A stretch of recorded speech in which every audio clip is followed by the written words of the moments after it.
Welcome to I am Sathiya channel. இன்னைக்கு நம்ம பீஸா ஸ்டைல்ல ஒரு தோசையை பார்க்கலாம்.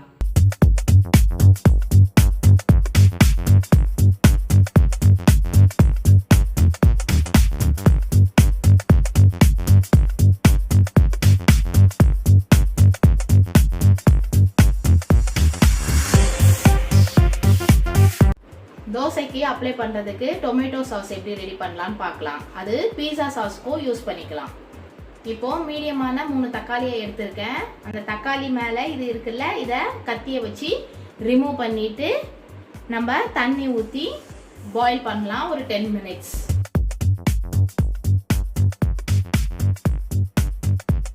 பாருங்கள், நல்லா கொதிச்சு வந்துடுச்சு. ஃப்ளேமை ஆஃப் பண்ணிவிட்டு வாட்டரை நல்லா ட்ரைன் பண்ணிவிட்டு இம்மீடியட்டாக சில் வாட்டரை ஊற்றிடுங்க.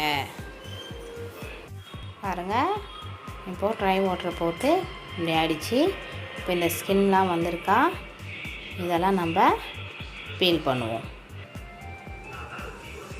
பாருங்கள், இப்போ பீல் பண்ணியாச்சு. இதை இப்போ நம்ம மிக்ஸி பவுலில் ட்ரான்ஸ்ஃபர் பண்ணுவோம். பாருங்கள், கிரைண்ட் பண்ணி எடுத்தாச்சு. அடுப்பு பற்ற வச்சு லோ ஃப்ளேம் வச்சு நம்ம பேனை வைப்போம். ஹை ஃப்ளேம் வைங்க. பேன் ஹீட் ஆகட்டும். பேன் இப்போ ஹீட் ஆகிடுச்சு. 1 டேபிள் ஸ்பூன் ஆயில் ஊற்றிக்கலாம். ஆயில் ஹீட் ஆகட்டும். ஆயில் ஹீட் ஆகிடுச்சு. இப்போது நறுக்கி வச்சுருக்க கார்லிக்கை போட்டுடலாம். கார்லிக்கை நல்லா ஃப்ரை ஆகட்டும். நல்லா கோல்டன் ப்ரௌனாக வரட்டும். பாருங்கள், இப்போ நல்லா கோல்டன் ஃப்ரை ஆகிடுச்சு. இப்போது நம்ம அரைச்சி வச்சுருந்த பியூரியை இதில் ஊற்றிடலாம். ஊற்றிட்டு நல்லா கிண்டி விடுங்க. இதில் இருக்க தண்ணியெல்லாம் நல்லா வற்றட்டும். பாருங்கள், நடுல இப்படி கிண்டி விட்டுக்கோங்க. தண்ணியெல்லாம் வந்து வற்றணும். இப்போ இந்த ஸ்டேஜில் லைட்டாக சால்ட் ஆட் பண்ணிக்கோங்க.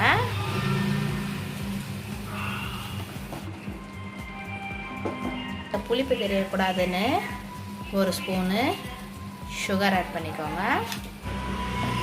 நல்லா பாயில் ஆகி வருது. இந்த ஸ்டேஜில் சில்லி ஃப்ளேக்ஸ் கொஞ்சம் ஆட் பண்ணிக்கோங்க. பாருங்கள், நல்லா ட்ரை ஆகி வந்துடுச்சு. இப்போது 1 ஸ்பூன் ஓரிகானோ யூஸ் பண்ணுறேன். இது ஆப்ஷனல் தான், வேணும்னா போட்டுக்கோங்க. இது எதுக்காக ஆட் பண்ணுறேன் அப்படின்னா, ஒரு நல்லா ஸ்மெல் வரும், நல்ல ஒரு டேஸ்ட் கொடுக்கும், அதுக்காக தான்.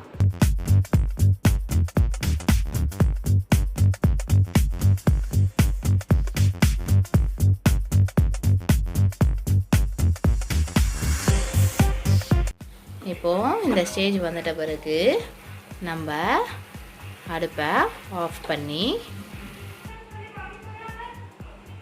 மூடி வச்சிடலாம்.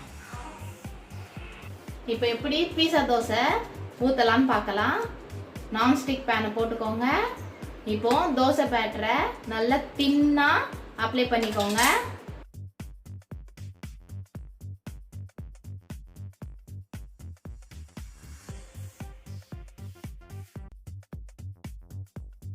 இப்போ நம்ம ரெடி பண்ணி வச்சிருக்க டொமேட்டோ சாஸை அது மேலே ஜஸ்ட் 1 ஸ்பூன் போட்டு நல்லா தேய்ச்சி விட்டுக்கோங்க.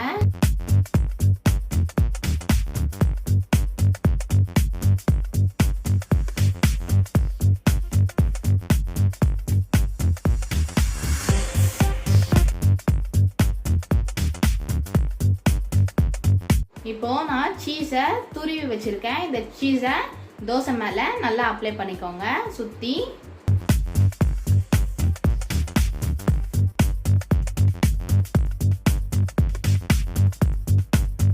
அப்புறம் 1 ஸ்பூன் ஆயிலை சுற்றி தோசையில் ஊற்றிக்கிறேன். ஆயில் யூஸ் பண்ணாலும் சரி, இல்லை கீ யூஸ் பண்ணாலும் சரி. நான் இன்றைக்கி ஆயில் தான் யூஸ் பண்ணியிருக்கேன்.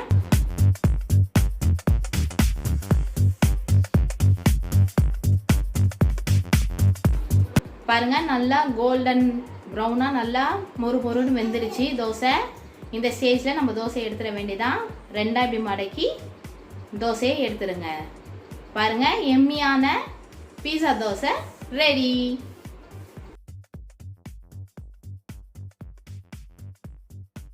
நெக்ஸ்ட் ரெசிபியில் மீட் பண்ணலாம். Subscribe to I am Sathiya channel. Thank you.